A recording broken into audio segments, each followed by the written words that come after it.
I had this opportunity once to speak to a woman who was at the end of life stages. She was in a palliative care program. And what struck me about her was she felt as if she had come to a deep place of peace and acceptance. She was maybe 50, not even. And so I asked her about it in a few different ways, directly and indirectly. And she told me that the hardest thing for her to come to terms with was that in the decades she had been alive, she had focused a lot on things that she wanted to focus on, that she thought were important. And then in the last few months or years, she realized that those things that she focused on weren't actually all that important to begin with. And she was really thankful that she had several months, close to a year, to, in her own way, make things right. And in her case, she, spent a lot of effort and energy around work and career. And in her area, in her field, she was quite accomplished and really, she excelled. And if I remember correctly, she did get married, but didn't have kids, or she was divorced or something like that. But the area that she felt she was lacking was around relationships and family, including her parents, her siblings, the children of her siblings, so her nieces and nephews, and of course her own love life. And so she sort of chose to move into acceptance around this and spend her last few weeks and months on earth in love. And I remember hearing this like 11, 12 years ago, maybe. And at the time, I was in this place where I was very interested in establishing myself in work and career and making sure everyone knew what a great hard worker I was. And I remember this conversation, and I remember sort of the ease and grace with which she was speaking about it. And I was thinking about that today in context of what love is like in this crazy, changing, wild world we have. So those of us who experience, these old world matrices, matrices rather, in, government and financial structures and wherever it is that we work, there's also this old matrix around what love and relationships are, what we have been perhaps encouraged to believe, hallmark ideas, or the sense of, well, I will never find love.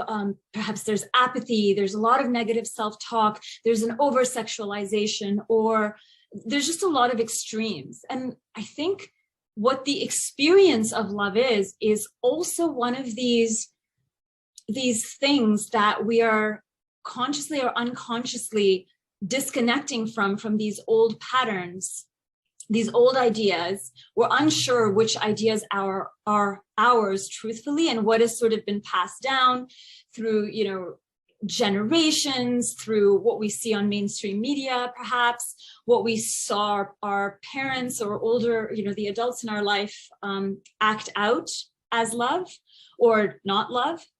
And then figuring out what true love is like for us. And when I say love, it is, certainly romantic love and the intimacy of that relationship, but also what self-love is, what love of, family members, friends, intimates, society, everything, the world in itself, what the experience and expression of love is for your pets or your houseplants, like everything around you. All that, at least in my life, is changing and really getting turned up inside out. And so I was thinking about that today, because a lot of what's coming up for me is these sort of past memories of, bad things in relationships, or where things went wrong, and where I felt betrayed or abandoned or let down, or, whatever, all of the drama, the things TV shows are made of. And in this other place, I've also been thinking about, what's the opposite of that might be true? What were some moments where, for whatever reason, whatever I was doing, where and how can I remember feeling nourished, lifted, like there was wind underneath my, my wings, or whatever those ideas and feelings and the sentiment, but actually feeling them, not just thinking about, what, like a scene from a show where someone loved someone else, but what it actually felt like. And trying to build more on that feeling, the feeling of what love is, truly in harmonic resonance for us, is often really different than what we have been told, perhaps what we have experienced. A lot of people experience, abuse or neglect in the name of love. They're told that, oh, I love you, but the feeling is absent. And so what are all of those feelings, and sort of diving into that hairball of those feelings that live in there around how we experience love and how we express it. And so one of the activities I've been doing is, for every sort of difficult or hard or negative thought perhaps that I'm having around these memories of any experience of love, I'm also trying to find where I was able to relax into it, where I felt safe to open up into it. And it's been really sunny this spring in the city that I live in. So I was sitting in the sun yesterday and I had this moment of, this is love. When you sit wherever you're sitting and it's kind of a windy, cold day and it's cloudy and you're in wherever you are, maybe you're busy walking around. I was sitting, and then the sun breaks out from the clouds and then you feel this warmth. And I say that because we've had a very long, freezing cold winter. We had many days under minus 30 degrees Celsius up here. And so this spring really comes as celebration to so many of us. Strangers are just like smiling at each other. All our, tulips and daffodils are popping out. So really, it's such a time of life and vibrance and celebration. And to me,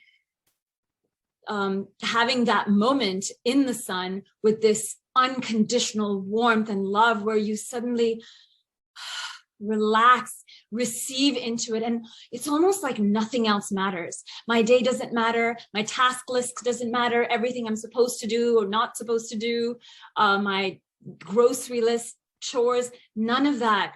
It's like it was all there a second ago and now it's all gone and it's dropped, because I am in this place of receiving what I understand the embodiment of unconditional love to be.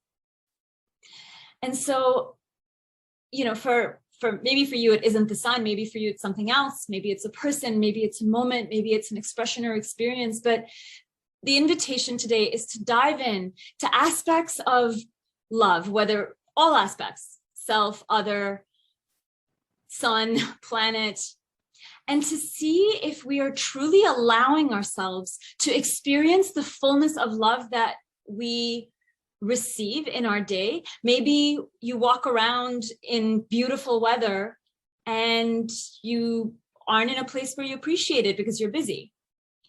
And maybe you feel a lack of love in your life, in your relationships. And so I find it really interesting to sort of expand our perspective and to see where we're actually receiving love that we didn't realize before. Because for the longest time, I felt quite abandoned in love, and I felt unsatisfied in so many of my relationships, even in friendships. And the thing that changed for me was how I perceived love, how I showed up in it, how much I received. It's very common for people who are walled up to say that they have issues with love, or they can't receive it, or they can't give it, but it's because you're walled. It's like you're sitting in a basement on a beautiful summer day complaining that you're a bit cold. But the solution to that would be, we'll step outside because it's a beautiful day. And so there's all these little, patterns and thoughts and things we sort of tell ourselves.